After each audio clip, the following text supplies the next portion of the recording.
to do two things. Is to sell, make sure our products are available so they sell. Yeah. And secondly, to make sure that they're well marketed. Where I had to sell things like granules, I had to sell things like Yahoo, Alaska, for us to be able to have transport to go to school. Yeah. This is a fact. Yeah. Awah Anslem Fontsa has built his career by understanding how growth really happens in the market, not just in theory, but through execution, discipline, relationships, and a sharp understanding of how products reach people. Originally trained as a chemical engineer, he began in a technical role before making a non-linear move into FMCG through Diageo's Young Leadership Pipeline. From there, he grew across trade marketing, key accounts, channel planning, brand innovation, and regional commercial leadership. Look at commercial as everything you have to do to get the product to the retail outlet. Today, he helps lead Diageo's commercial agenda across West and Central Africa, working across diverse markets, distributor systems, and growth challenges. In this conversation, we explore the real journey behind that path, the pivot, the pressure, the lessons, and what his story can teach the next generation about ambition, resilience, and building relevance over time.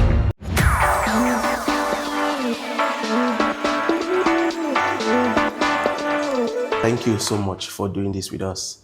I would like for us to start reflecting on your career journey by asking you, when people hear head of commercial, what do they imagine you do, and what is the reality on the field? Well, I don't know what they imagine.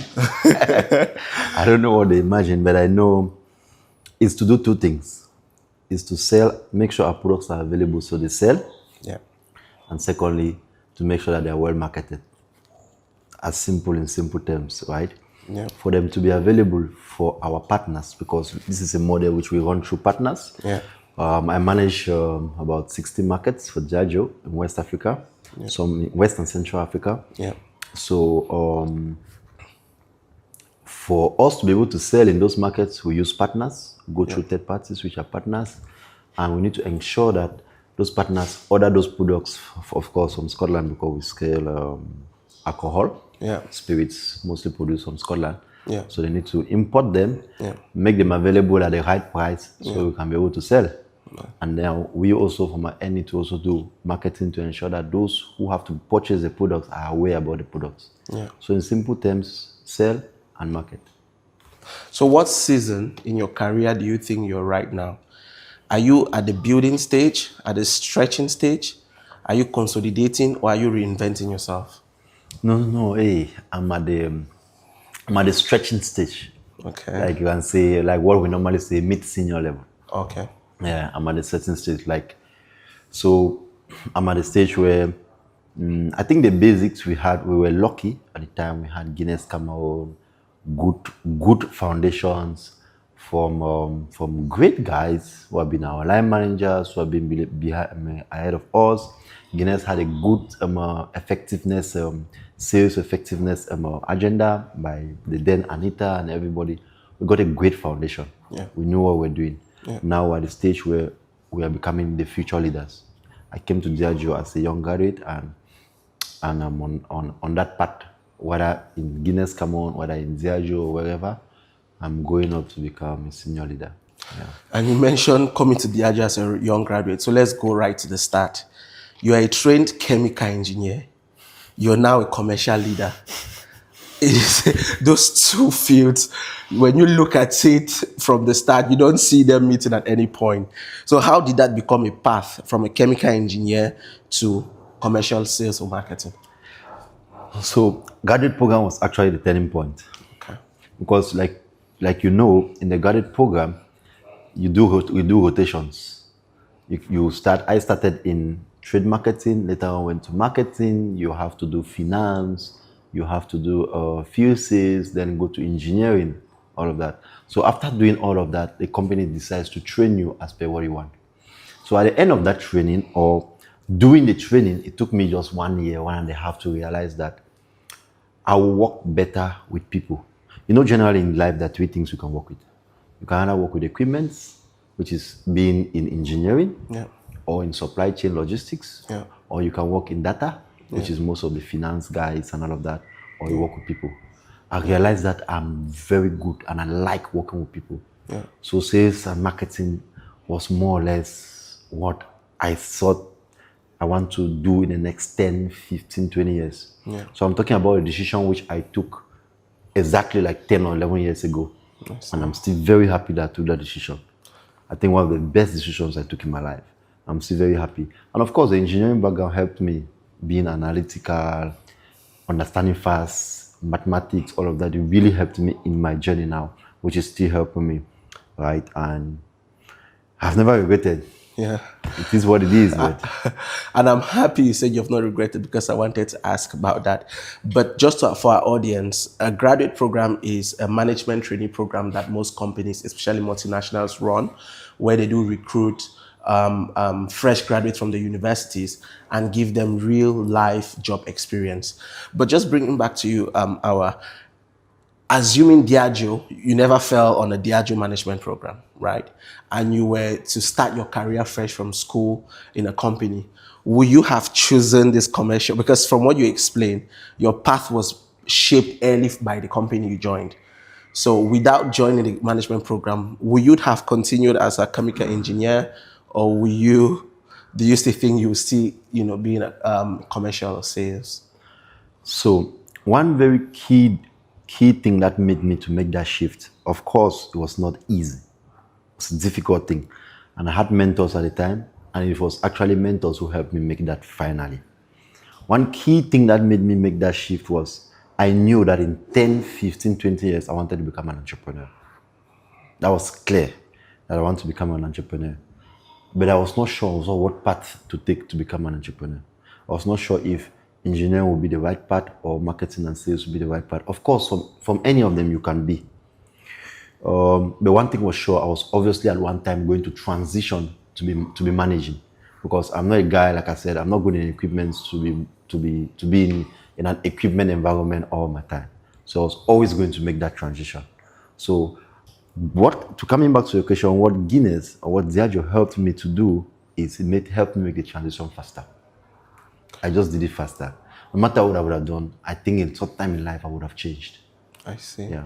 And taking us right back to university when you were training, and just thinking about the ecosystem of students that are still in college and universities, what model in the university prepared you for this?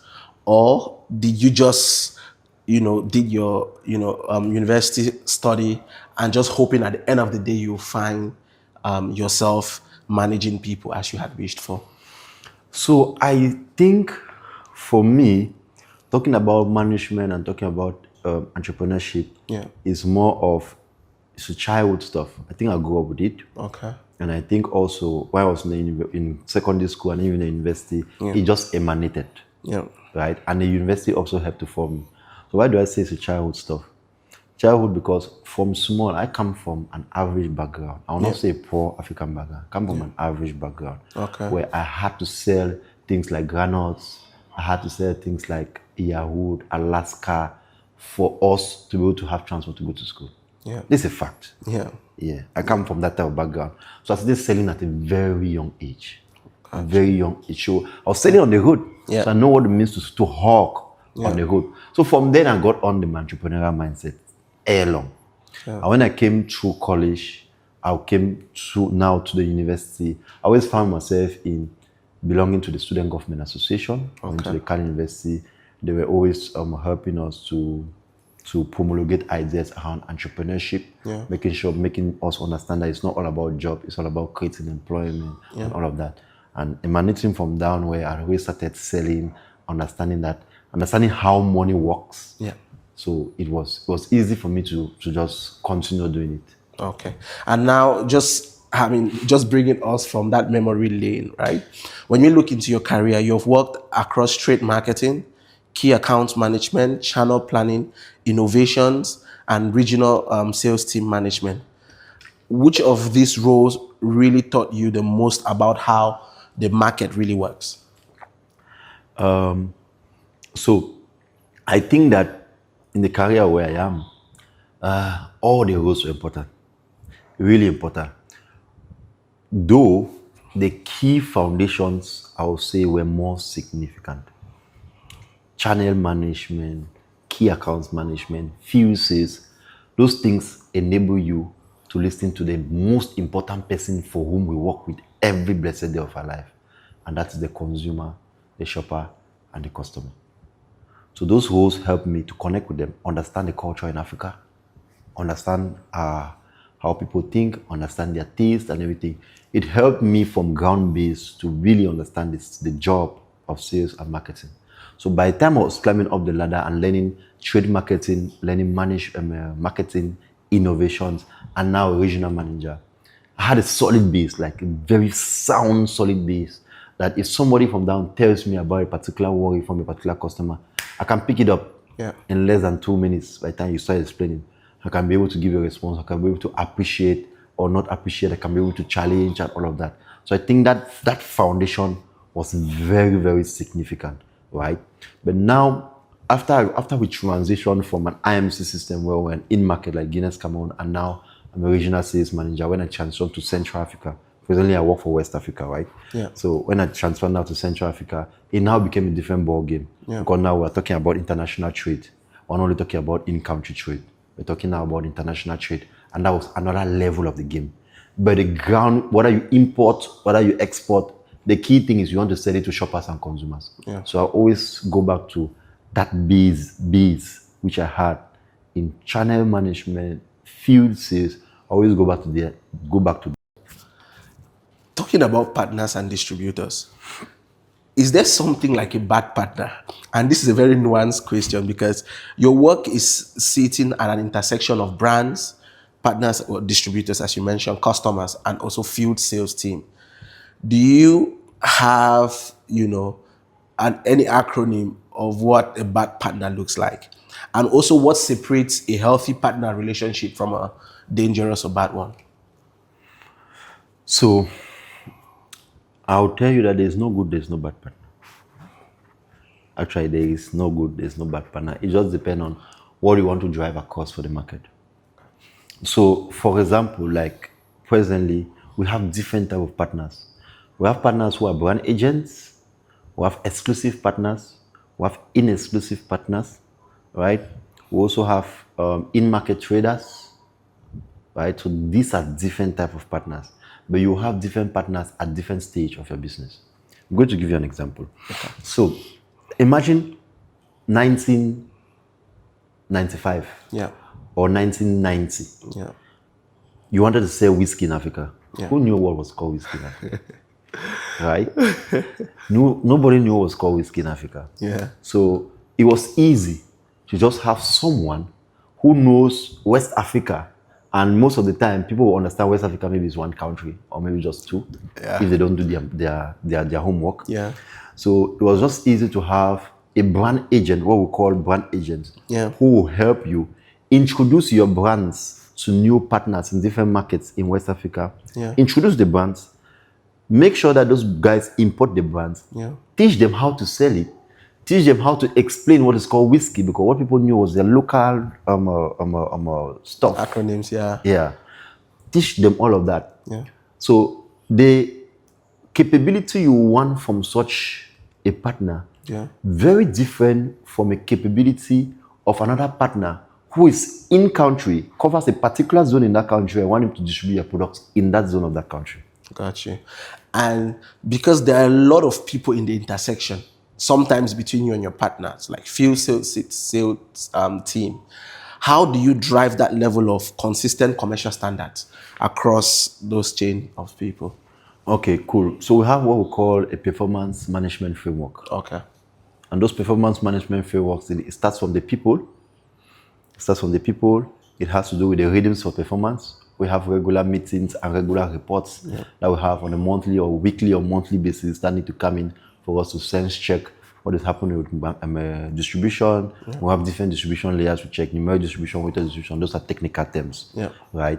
But the key things for us will be the people and will be the routines that we set in place for us to be able to evaluate our performance. I see. You see. And still on performance, right? Just assuming scenarios you've had, and I'm sure you've had them as part of your journey. When results are off track, right? What does a good commercial leader look first? So you need to take one step back and not say when results are off track. Okay. So you need to first of all see when results are on track, what is helping them to be on track? So that when they start going off track, you can actually put your hand on what is going off track. Because if you don't understand what's going right when it was right, it will be difficult to understand what is going wrong when it becomes wrong. I see. So it has to be one step behind first, right? And we have different KPIs that we look at when results are going bad. Maybe it can just be unavailability, which is just a distribution problem or an availability problem. Maybe it is because it is there, but there is no rate of sales, which you need to do something for rate of sales to happen. Maybe because it is there, but the people who are supposed to purchase it are not aware of. So many of those reasons are coming, and different brands have their different dynamics. Right. So the key thing will be, if it's not a brand which is not an innovative brand, like a new brand you're bringing to the market, right? If it's an old brand which has been selling but not selling, then you would have known what was happening when it was selling, so that you correct what is happening now that it's not selling. But if it's an innovative brand, then most definitely you look at things like rate of sales. What is it can you do to drive rate of sales? And I mean, I'm also just building on your experience. If you were to design your gold standard of an effective partner management, so we're saying Awah's gold standard of effective partner management, what would you say are the top 3 or 5 things you look at? Gold partner management. Yeah, gold standard partner management. So the key thing with the partner is not even about the functionality, it's about the ambition. Okay. And ambition here we're talking of, does the partner share your vision? Does it share your vision? Like, where are they going to? And where does the company want to go?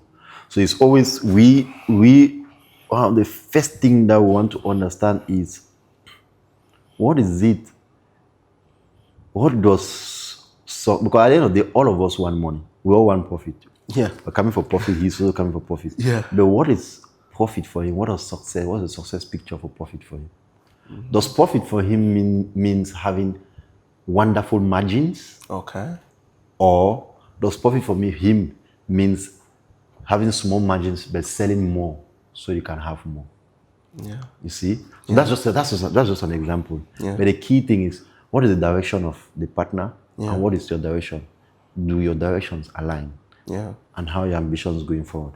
That's the key thing. The second thing is commercial execution. Okay. Commercial execution has a lot into it. Right. What are service levels that need to happen? People, conversations that have to do with distribution, promotional execution, data systems for reporting. We need data today. Data is the key thing. All of that comes under commercial execution. And one of the key one now will be people capabilities. What are capabilities does the partner have? Because all of these is people who are driving. You see. So my 3 key things will be ambition. Second thing will be people. And then the third thing will be commercial execution. And I love you mentioned the fact data, because that was my next question. And going through, your profile, data, having an experience in data management has been a key, lever for you. And this is an extremely interesting question. What commercial decision will you recommend decision makers should never make from a boardroom alone? Take that question again, please. So what I'm asking is, what commercial decisions will you recommend business decision makers to never make from sitting from the boardroom alone? Yes. So what commercial decisions will I ensure that they don't take? Or you recommend a business to not just take from their boardroom? Firstly, when it comes to commercial, Yeah. commercial is very, I would say, in commercial, there's no bad, there's no good decision. It just depends on when, how you're taking that decision. Because what works in Europe is not going to work in Africa. Not necessarily. And what works in Africa may not necessarily work in Europe. What works in Cameroon may not necessarily work in Nigeria. You understand? Yeah. Right? I'll take a simple example. Look at a brand like White Horse. It's the first whiskey brand in a country like Gabon. First whiskey brand. But when you come to a company, neighboring country, Cameroon, White Horse is nowhere to be found. It's less than 0.0% market share. But it's the first brand in Gabon. You see? So it just depends on where, how, and when you actually do take these commercial decisions. What I would advise that should not go into board meetings when taking decisions is enough information from the trade. Fact-driven information. So like we're talking about data. Data is a key thing for board members or for leaders to be able to take decisions. But this data should be backed by trade. It should be backed by what is happening on the trade. So it is, and that is why these days it's important that we as commercial leaders, we spend time on the trade, understanding what customers actually want, what our consumers and shoppers actually want. Trends are changing daily. Today we have a say Gen Z generation that is coming up, right? Trends are changing. You see what's happening in digitalization. The same thing is happening even in FMCG products. People are changing. Consumption habits are changing. Especially for us, alcohol industry. People don't want to drink. Alcohol is not a go-to anymore, right? So people are changing either their trends in which they are drinking or they are changing the habits which they do in drinking. And the only way you can see this is to go out in the clubs in the night. You need to go out and see what was the food for yesterday and what's the food for today. And what is the barman telling you? You need to talk to the service girl that is there. What are they telling you? What are the insights you can get? What are your few sales guys? What are they telling you about what is happening on the trade? Right? What is your customer? Your partner, your distributor, what are they telling you about what's happening in the trade? When you get those insights, then good decisions can be taken. I mean, the next segment is to move around leadership and people management, but you've mentioned something about insights, and I'm trying to link that to commercial or trade or sales decisions. Most people, especially in a not well-structured company, sometimes see marketing the same as commercial or sales. I understand. I mean, it's a very odd question to you because you're in your field, because the difference is wide. But what is that thin line, that first separates marketing from commercial or sales? And where do they meet? What is the intersection point? Okay, so for a common man who is out there, for the audiences, look at commercial as everything you have to do to get the product to the retail outlet. Look at commercial as everything. Everything you have to do, from importation or for whenever it's being produced, to transporting through trucks to get to the partner level, from the partner to get to the customer, for it to reach at the store. And look at marketing as everything you have to do from the point where the final consumer needs to purchase it, take it to his or her house, or consume it where he or she is. That's why we say so this is how we explain it from a technical perspective. Commercial is push. You're pushing the stock to the trade. To at the risks of it being sold. Marketing is pull. They have to pull it. Your consumers and your shoppers have to pull it so that they take it to their homes or they drink it in the on-trade outlets. So that is it. So you will see that the job which you have to do to push it to the trade is very different from the job which you have to do for your consumers to be aware of it, for it to remain top of mind, so that they can purchase it, so that they can drink it. I see. That's a very interesting explanation, using the push and pull. I've never thought of that. Now, and I'm trying to dip into another segment for a marketeer. What do marketers need to think about commercial? So what will you recommend for your marketing team to consider when they've designed their pull strategies? What do you think they need to consider when it comes to what you do in the push segment? So again, it comes back again to your first question. For when we're working, the commercial guys need to think about physical availability. And the marketing guys need to think about mental availability. So you will see that physical availability, like I said again, is everything that has to do for it to come arrive at the outlet. And mental availability, so you need to make sure that the consumers are aware of it, so that they purchase it. Yeah. Right. So before the marketing guy actually does any plan of any brand or anything, the first thing is that he needs to ensure that the commercial guy has done his job of it being in the outlet. Okay. Yeah. That's the first basic thing. Yeah. That it is there in the outlet before he can do any sort of awareness or all of that. That sometimes when we want to talk about a innovative brand, you want to poke the consumers, you want to make them to have to be like, I don't know how to really explain it, for them to be excited about the brand. You'll see people who have billboards outside when the brand is not even available. Those are marketing strategies, but it's mostly 2% of marketing, just 2 or 3%. Gotcha. At 98% of the time, or at 100% of the time, the marketing guy will want that the product should be available before he or she does anything. Got you. Thank you. Thank you for watching this episode, and thank you for clicking on your screen. Most of our viewers, we've noticed, haven't subscribed on our channel. That is how you support us.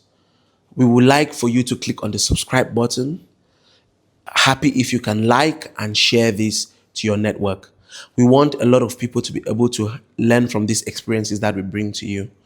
And the quality of the guests we can bring on this platform is a function of how well you support us through subscribing on this video.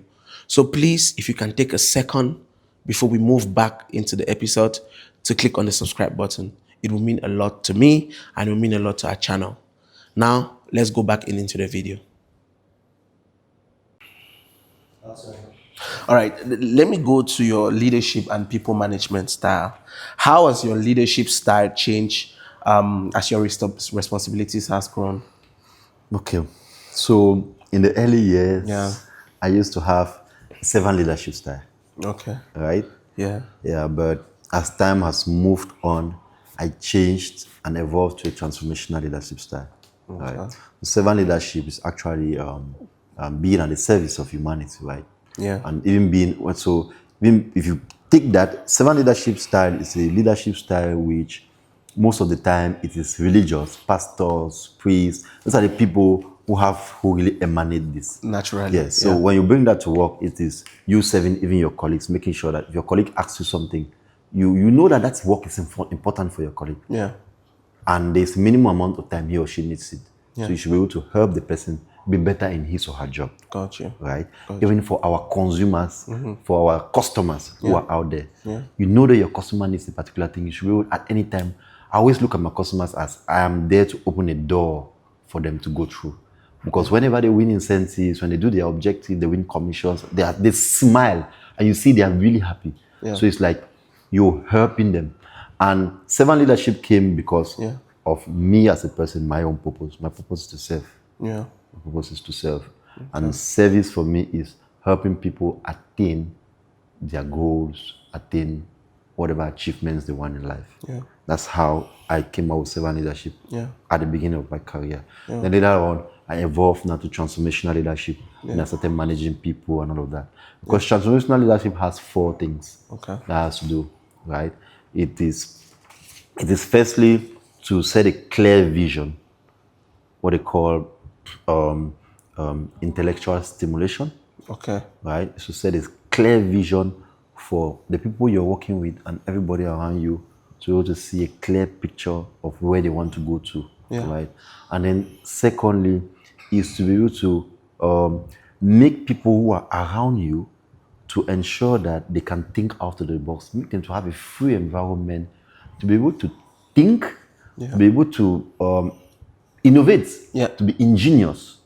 That's the second thing about transformational leadership. Yeah. The third thing about transformational leadership is an idealized influence. You need to walk the talk. You cannot be saying we need to go through this door and you are going that way. Right? You need to walk the talk. Yeah. The fourth thing about transformational leadership is what we say in the company, know me focusing. Okay. The way you're going to manage A is not the same as the way you're going to manage B. Yeah. So you need to know these guys. You need to talk to them. You need to know what is their motivation coming to work. Yeah. There are people whom their motivation coming to work is to be able to put food on their table or to be able to take care of their family. Yeah. It's not necessarily the same thing for another person. Maybe the other person does not even have responsibilities. Yeah. He's just looking at that opportunity as a leverage for something better. Oh, true. So you need to be able to understand. So as you see that, as time has moved on, I've been able to change and I've been able to adapt as per the scenario. So Got you. And just talking about leadership style and purpose, what skill quietly changed your career more than people realize? so I think it's a soft skill, very soft skill, and this skill, I don't know if I can put a name to it, but it is a skill of should I say being empathetic, being empathetic, Yeah. right? Yeah. And being empathetic may sound maybe more emotional for the private world, Gotcha. which we are in, Yeah. right? Yeah. Because as time has as times go on, I realize that it may not be all about the numbers. It may not be all about the profit. It may not be all of that. The most important thing is about the people. It's most important about the people. And here when I say people, I'm talking about your line manager, I'm talking about your colleague, I'm talking about your customers, I'm talking about your partners. These are the people who actually matter. Because if these people are not there, trust me, the money, the capital from the business may not come. And will not going to come because these are the people who drive that agenda. Yeah. Right? Yeah. The capital and the money is important because all of us need that. It's the blood of the business. Yeah. But the most important thing Yeah. is the people around you. And you need to be able to show that empathy. Yeah. For example, I'll give you a simple example. Yeah. When I talk to my partner, Yeah. I have a partner who is sitting maybe in Ivory Coast or in DRC. When I talk to the partner over the phone and I say, and I want to refer to his or her son, I want to ask like, how is he doing? How is business doing? And say, how is Daniel, your son, doing? It's very different than when I say, how are your children doing? Totally different. Yeah. And when I say, how is Daniel, your son, doing? Yeah. Has he left from, is he now in, has he left from, he was supposed to travel last month to Paris to do this or that. Yeah. How did it go? Yeah. That partner, he doesn't see me as a business, as Diageo or so. He sees me as a partner. He sees me as someone who is empathetic, who is not coming to him only for business purposes, but wants his growth as a person. Because you are taking interest in his or her family. Yeah. You see. So these are things which gradually, as we are going up the ladder, those soft skills that we tend to learn. Another thing is even when I have my partners, right? When you see that when you do a visit to a partner premise in whatever country, like the partner in Cape Verde, I visited them 3 months ago.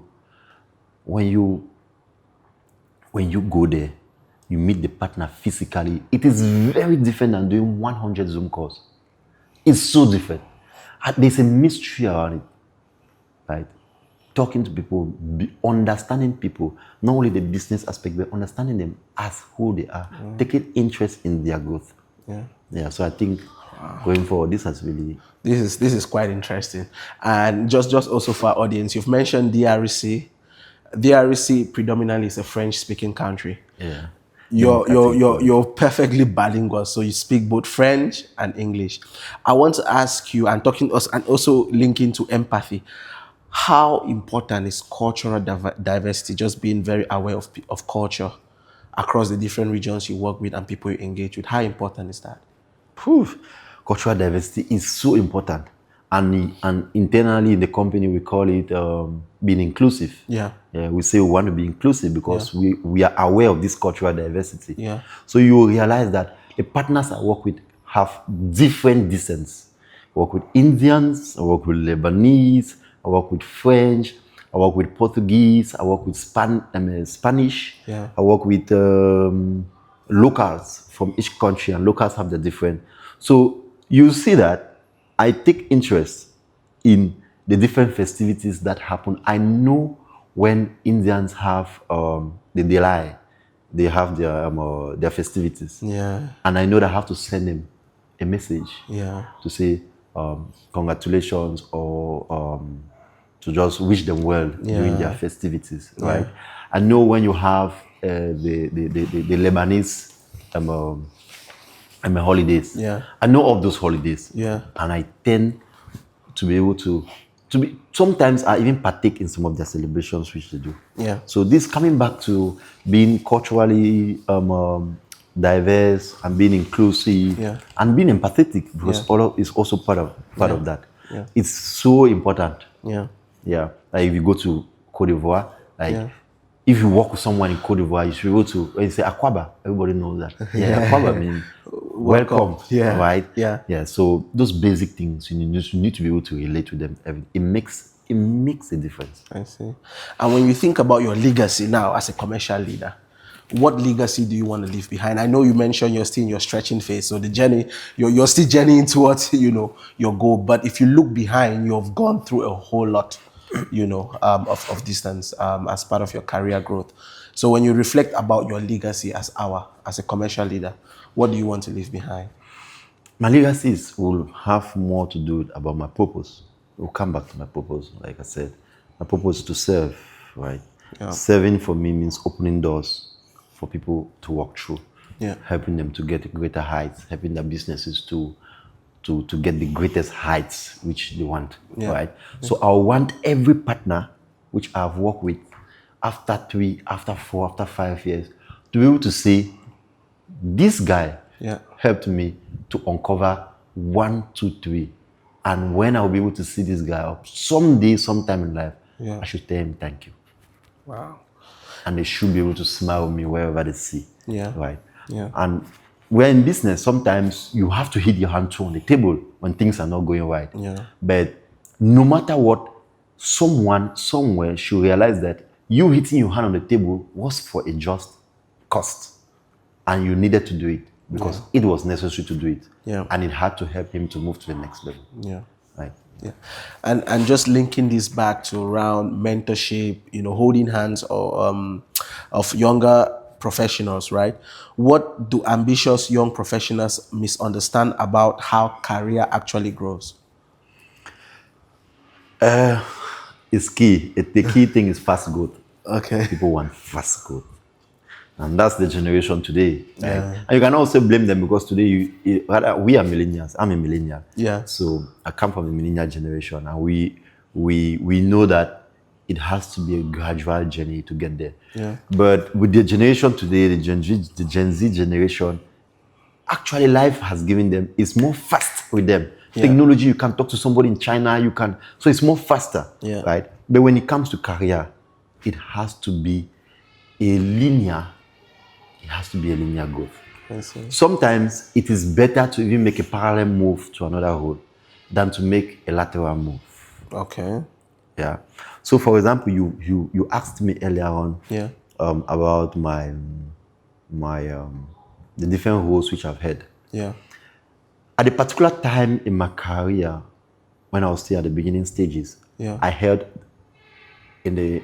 had about 4 different roles at the same level over a period of about 4 to 5 years at the same level. And that is the level where I told you helped me the most where I am now. I see. Just doing lateral moves. Yeah. Understanding what FUSE is, key account management, trade marketing, all of that, channel management, before moving up to distributor management and now partner management. Gotcha. Right? Yeah. So the advice I'm going to give is, it's not all about some geometric growth or some lateral move. Yeah. Consider some lateral moves too. Yeah. Don't look at it as a straight growth.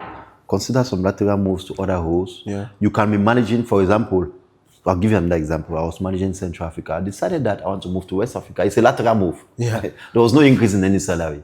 Move from Central Africa to West Africa. Yeah. I mean, Central Africa, I've known about 7 countries, understand how distributors behave and everything.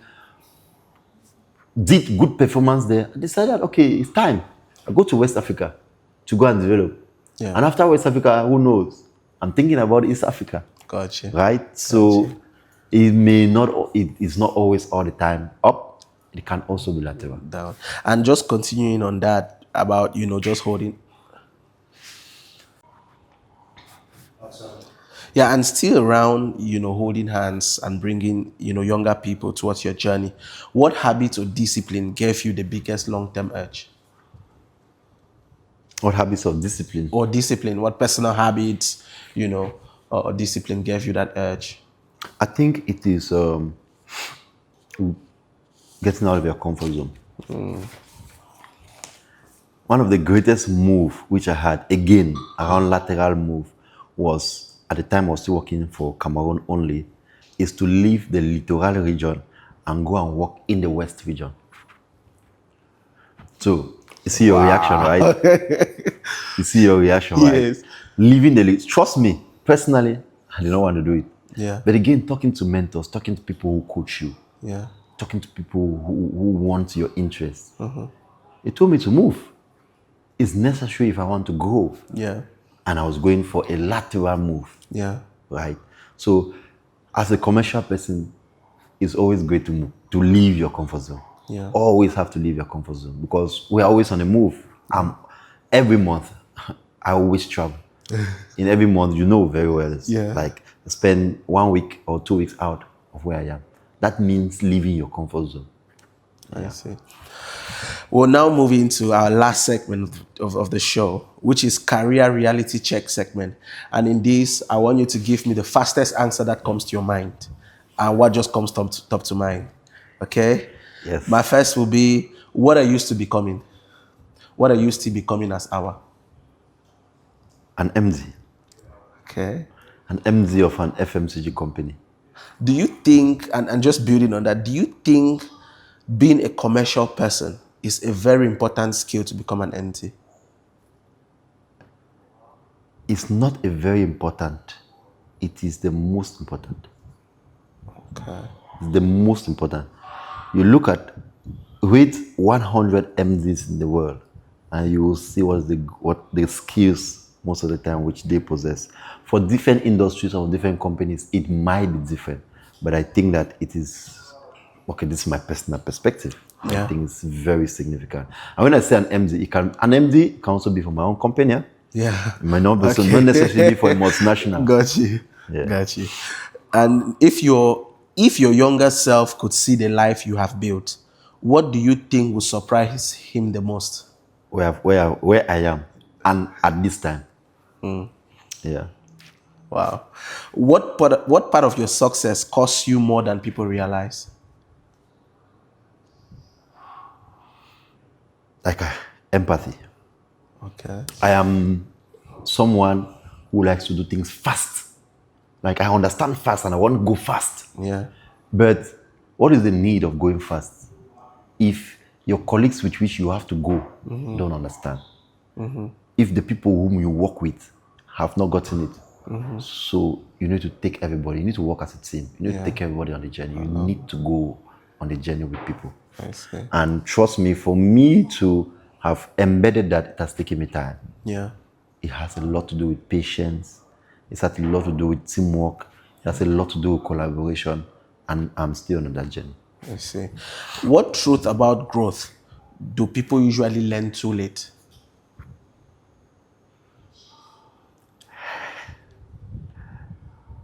Like we say,